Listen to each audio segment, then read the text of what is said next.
Lens और चश्मे का फ्रेम बनाने वाली जानी मानी कंपनी लेंसकार्ट ने अब अपने कर्मचारियों को धर्म के चश्मे से देखना शुरू कर दिया।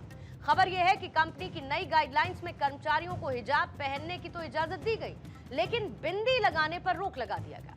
ये खबर सामने आने के बाद हंगामा होना ही था और हुआ भी कुछ ऐसा ही। मामले की गंभीरता को देखते हुए कंपनी के फाउंडर को क्लैरिफिकेशन देना पड़ा, इन आरोपों को खारिज करना पड़ा।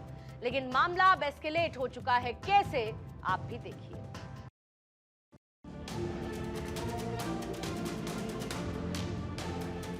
देश की एक जानी मानी कंपनी लेंसकार्ट, जिसकी एक गाइडलाइन ने बवाल मचा दिया है।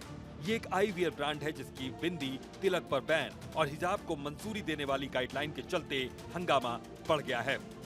हाल ही में देश की सबसे बड़ी आईटी कंपनी टीसीएस के भीतर से लव जिहाद जैसे गंभीर मुद्दे से जुड़ी खबरें सामने आई, जिसमें गंभीर आरोप लगे। तो दूसरा लेंसकार्ट का ये मामला।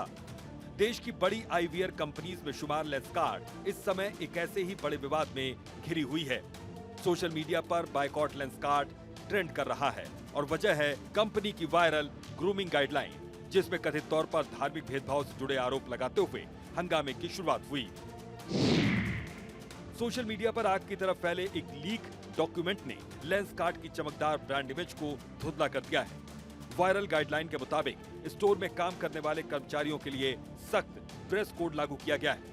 इसमें मुस्लिम और सिख कर्मचारियों की धार्मिक भावनाओं का तो ख्याल रखा गया, लेकिन हिंदू धर्म में लगाई जाने वाली बिंदी और तिलक पर पूरी तरह से पाबंदी लगा दी गई है।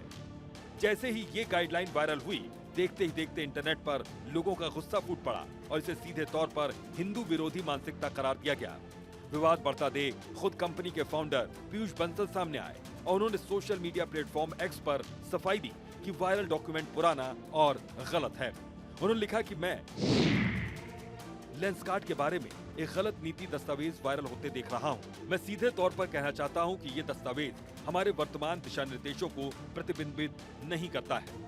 हमारी नीति में बिंदी और तिलक समेत किसी भी प्रकार की धार्मिक अभिव्यक्ति पर कोई प्रतिबंध नहीं है। इस स्थिति के कारण उत्पन्न भ्रम और चिंता के लिए हम क्षमा चाहते हैं। लेकिन पीयूष बंसल की ये डैमेज कंट्रोल वाली कोशिश नाकाम होती दिखी, क्योंकि कई यूजर्स ने डॉक्यूमेंट की डेट को लेकर सवाल खड़े कर दिए। सोशल मीडिया पर यह सवाल पूछा गया कि अगर ये फरवरी 2026 की पॉलिसी है तो महज 2 महीने पुराने डॉक्यूमेंट को पुराना कहकर पल्ला कैसे झाड़ा जा सकता है। लोगों का सवाल सीधा है कि अगर ये पुरानी नीति थी तो क्या फरवरी में लेंसकार्ट को धार्मिक असमानता की आधिकारिक मंजूरी मिली हुई थी।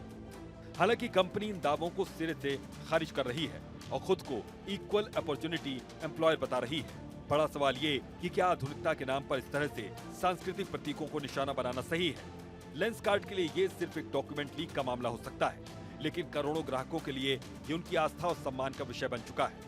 अब देखना यह है कि क्या पीयूष बंसल की माफी लोगों का भरोसा दोबारा जीत पाएगी या बायकॉट की ये लहर लेंसकार्ट के कारोबार पर भारी पड़ेगी, क्योंकि ये पब्लिक है और वो फेक और रियल न्यूज के अंतर को भी समझती है।